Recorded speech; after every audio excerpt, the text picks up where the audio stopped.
The scorching sun beats down on a sleek, pearl-white Lamborghini as it streaks down the highway like a bullet, devouring the asphalt beneath its tires.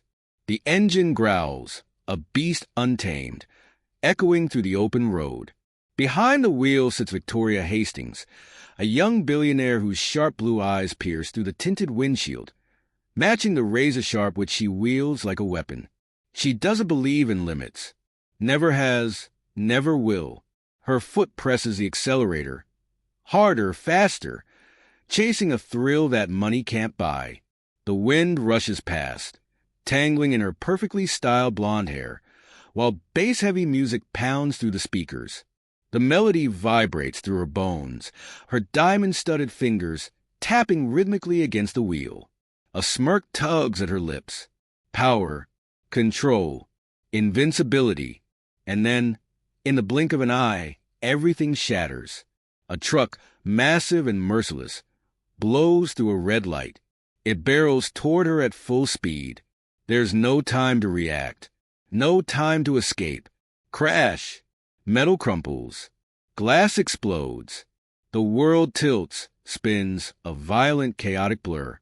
The Lamborghini flips once, twice, before slamming into a street pole with a sickening crunch. Then, silence. Smoke curls into the sky. A sharp, burning smell fills the air. Pain, white-hot, unbearable. Victoria's vision swims, her body trapped, unmovable. She tries to breathe, each gasp like knives in her ribs. She's never felt so powerless.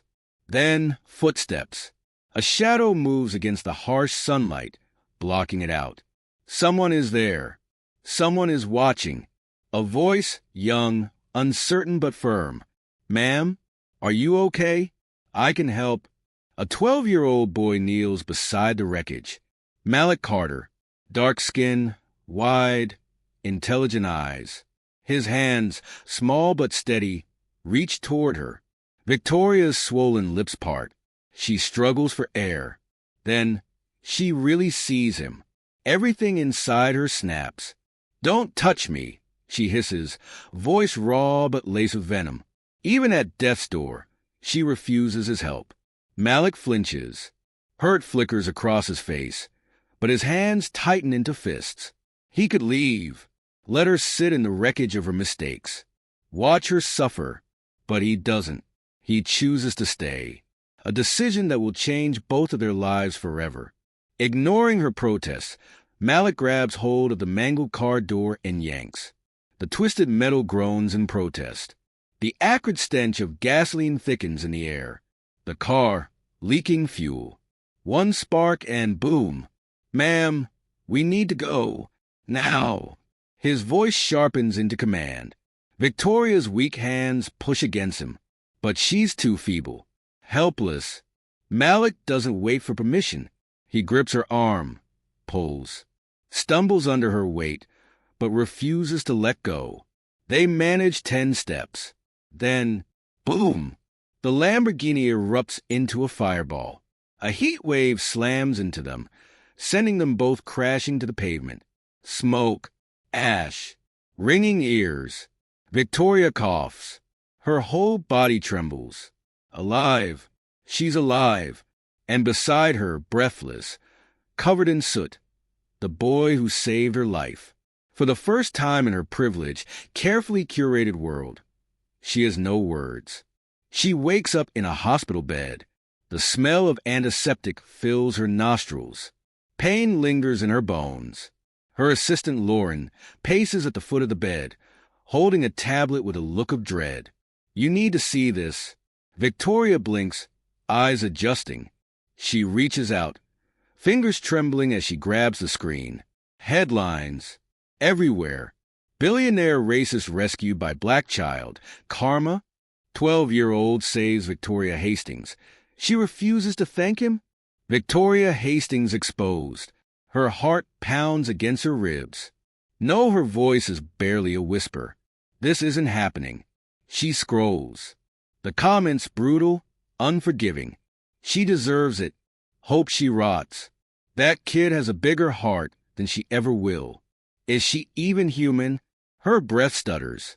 She built an empire, controlled industries. But this, she can't control. And she hates it, hates the feeling, hates the boy behind it all, Malik Carter. For days, she hides, avoids the press, avoids the shame. But no matter how many doors she closes, his face won't leave her mind. He saved her. Why? She has to know.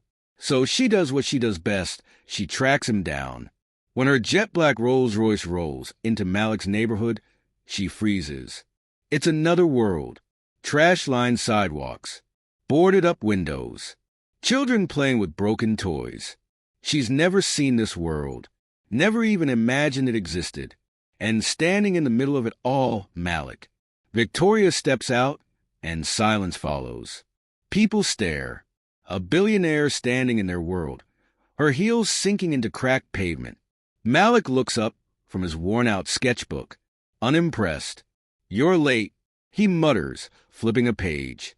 Victoria blinks. "Excuse me?" Malik shrugs. Calm, unbothered. "You were always going to come.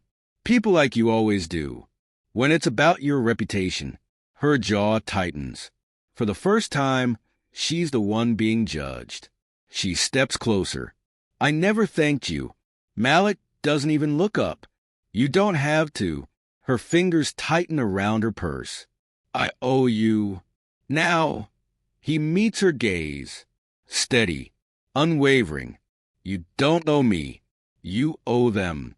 He gestures to the kids running barefoot, the world she's ignored. And for the first time in her life, Victoria Hastings feels small, powerless, because money isn't the greatest power.